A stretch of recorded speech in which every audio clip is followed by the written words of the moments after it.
नमस्कार बंधुरा आज के स्वप्न रान्नाघरे आमी तुम्हादेर संगे शेयर करब पोल्ट्री मांसर कषा आलू दिए आलू टमाटो दिए पोल्ट्री मांसर कषा। तो ये निये निয়েছি मांस এই নিয়েছি आलू और এই যে নিয়ে নিয়েছি टमाटो। तो এখন মাংসটাতে আমি নুন হলুদ মাখাবো। এই যে দিয়ে দিলাম আমি হলুদ, এই হলুদ দিয়ে দিলাম আর আমি দিয়ে দেব এখন পরিমাণ মতো নুন। এই দিয়ে দিলাম নুন আর আমি দিয়ে দেব উপর থেকে একটু তেল দিয়ে আমি ভালোভাবে মাংসটা কষে নেব, এমনি মাখাবো আর কি। ভালোভাবে নুন হলুদ তেল নিয়ে এটাকে ভালোভাবে মাখিয়ে নেব।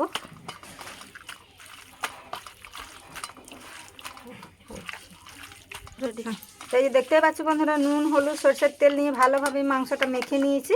এখন আমি উনুনে কড়াই বসাবো। দেখতে পাচ্ছ উনুনে কড়া গরম হয়ে গেছে, এখন আমি এটা তেল দিয়ে নেব।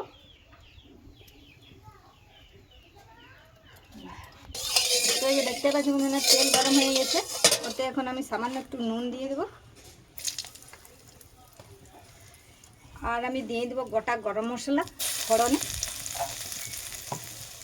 আর আমি দিয়ে দেবো দুটো তেজপাতা আর চিরা কাঁচা লঙ্কা আর একটু পেঁয়াজ কুচি। এটা আমি ভালোভাবে নাড়াচাড়া করে ভেজে নেব। তাই যে দেখতে পাচ্ছি বন্ধুরা পেঁয়াজটা আমি এইভাবে ভেজে নিয়েছি একটু হালকা লাল লাল করে। আর ওতে আমি দিয়ে দেবো 1 চামচ রসুন বাটা। এই দিয়ে দিলাম 1 চামচ রসুন বাটা। রসুনটাও আমি এখন একটু ভালোভাবে নাড়াচাড়া করে নেব। দিয়ে আমি দিয়ে দেবো যে কেটে রাখা টমাটোগুলো।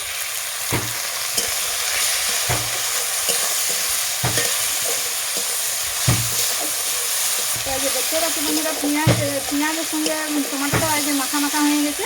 এখন আমি এতে দিয়ে দেবো 1 চামচ আদা বাটা। 1 চামচ আদা বাটা দিয়ে দিলাম আর দিয়ে দেবো আমি 1 চামচ জিরা বাটা।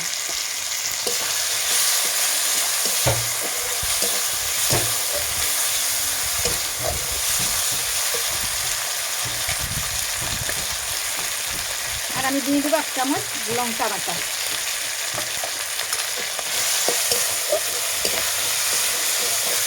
এখন আমি দিয়ে দেবো সেই নুন হলুদ আর সরষের তেল দিয়ে যে মেখে রেখেছিলাম সেই মাংসটা।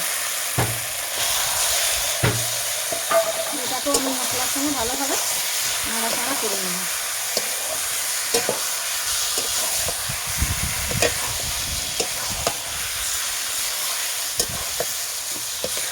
এখন আমি এটাতে একটু ঢাকা দেব।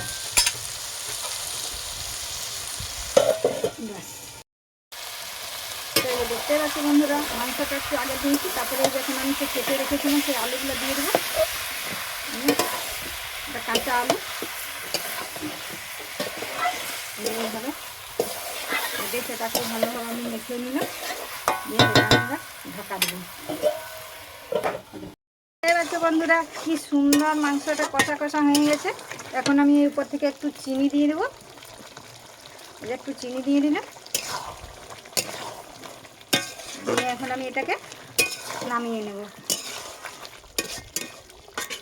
তো এই যে দেখতেই পাচ্ছ বন্ধুরা আলু দিয়ে পোলট্রি মাংসর কষা কি সুন্দর ঘরোয়া পদ্ধতিতে রান্না। তো চাইলে তোমরা ওইভাবে করে খেতে পারো। আর যদি এই রান্নাটা আমার ভালো লেগে থাকে একটা লাইক একটা সাবস্ক্রাইব করে দিবে।